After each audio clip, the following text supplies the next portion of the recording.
This is Democracy Now! We are breaking with convention. I'm Amy Goodman with Juan Gonzalez. The Democratic National Committee has dropped a pledge to eliminate tax breaks and subsidies for the fossil fuel industry from its party platform. The change was announced on Tuesday, saying a DNC spokesperson claimed the amendment was originally included in error, despite both presidential nominee Joe Biden and his running mate Kamala Harris supporting it on the campaign trail. It wasn't announced, but it was reported in the media, among the places HuffPo. This comes as a historic heat wave and more than 30 wildfires roil the state of California, and Iowa struggles to recover from a hurricane-strength windstorm last week. For more on how the DNC is tackling the climate crisis, we go to Boston, where we're joined by Varshini Prakash. Ahead of the DNC, she was on the Biden-Sanders Unity Task Force, and she's the co-founder and executive director of the Sunrise Movement. She's also co-editor of the forthcoming book, Winning the Green New Deal. During the Democratic primary campaign, the Sunrise Movement endorsed Bernie Sanders for president, gave Joe Biden's climate plan an F rating. We welcome you back, Varshini, to Democracy Now! It's great to have you with us. Can you assess the Democratic National Convention so far and talk about where the Green New Deal fits in here? But first, this breaking news yesterday that they were dropping this issue of the fossil fuel subsidies. Explain what happened. Yeah, no, it's certainly disappointing to see. I mean, the U.S. spends roughly tens of billions of dollars each year, essentially propping up the fossil fuel industry so it can continue its dangerous burning of the coal, oil, and gas that is threatening our future. And during this pandemic, Donald Trump has poured a lot of dollars into continuing to support the fossil fuel industry at the expense of renewable energy companies. And what's interesting is also that a provision to eliminate tax breaks and subsidies was included in the 2016 platform, in fact. And so it would just be essentially a continuation of an agreement that was reached about 4 years ago when Clinton was the nominee. So I'm not sure entirely what happened. Perhaps there was internal pushback or something. I think, as you mentioned before, the hopeful side of all of this is that there has been vocal frustration and disappointment from a number of climate and environmental organizations, and also that the elimination of fossil fuel subsidies is heavily supported by Biden and Harris in their climate plans. So I think as long as it continues to be a priority for movements, it will be a priority for the Biden administration should they win in November.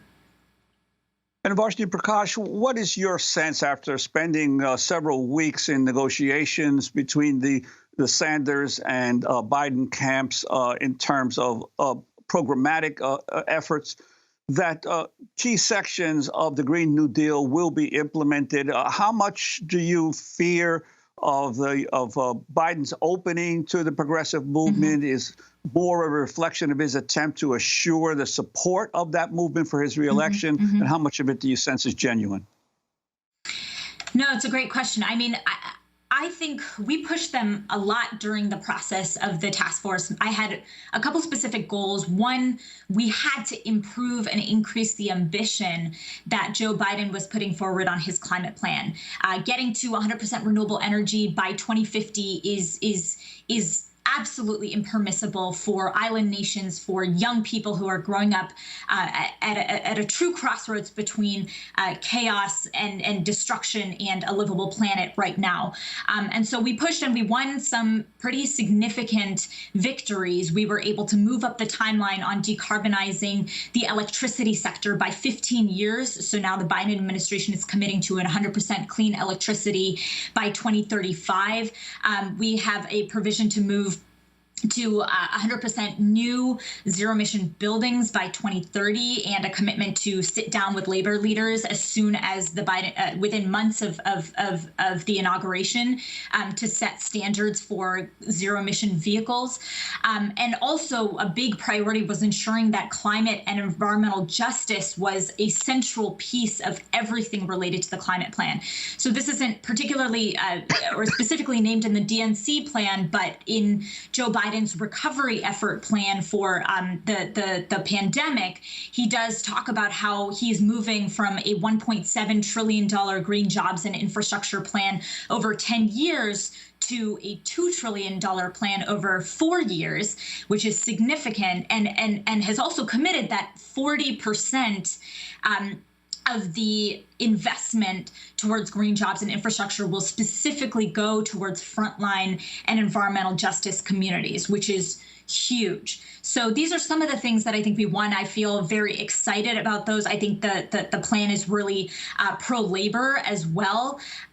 I think, none of this is a surety, right? Like right as soon as the task force recommendations came out, we saw the fossil fuel industry spokespeople coming out and saying, well, he's just catering to the left on the route to, because it's still the election. But as soon as, he wins the nomination, or as soon as he wins president's the seat, he will, have to cater to the fossil fuel industry, and he will have to water down many of the proposals that he's talking about. So I think it's going to move very quickly from a question of policy to power. And I think that is why we've got to keep up the pressure both internally with people like Alexandria Ocasio-Cortez and newly elected folks like Jamal Bowman and Cori Bush and Mondaire Jones, et cetera. But also we've got to maintain a really, really high level of external pressure as well, and ensure that we are pushing this president and not just sort of doing what we did with Obama and leaving it at the door, but actually upping the ante and increasing the level of pressure on this Democratic president to actually push a lot of these policy provisions that he's agreed to across the finish line. And could you talk about the reality that we're coming up against an election in the midst of a pandemic and also amidst of continuing extreme weather situations? Yeah. The storms in Iowa and this amazing record heat over the weekend in Death Valley, 130 degrees. Yeah, I mean, scientists are saying this might be one of the hottest years on record, which I feel like I am hearing virtually every year. We are seeing, we have leaders in Cedar Rapids who are emailing us, requesting donations, asking us to match donations to them and other Black Lives Matter organizations that they're working alongside. There are thousands of people who are still without power 1 week out, and there's a lot of reports that show that the governor and the government in Iowa has not acted with enough urgency following this disaster, which is something we've seen in a number of other climate disasters over the last few years. Our government's not taking the response seriously enough and acting swiftly. So I think we're at a real many of the crises that we are facing in this nation, we are at a fever pitch, right? We are at a fever pitch with the climate crisis. It is emerging into a full-blown emergency. We have an economic nosedive with tens of millions of people who are out of work.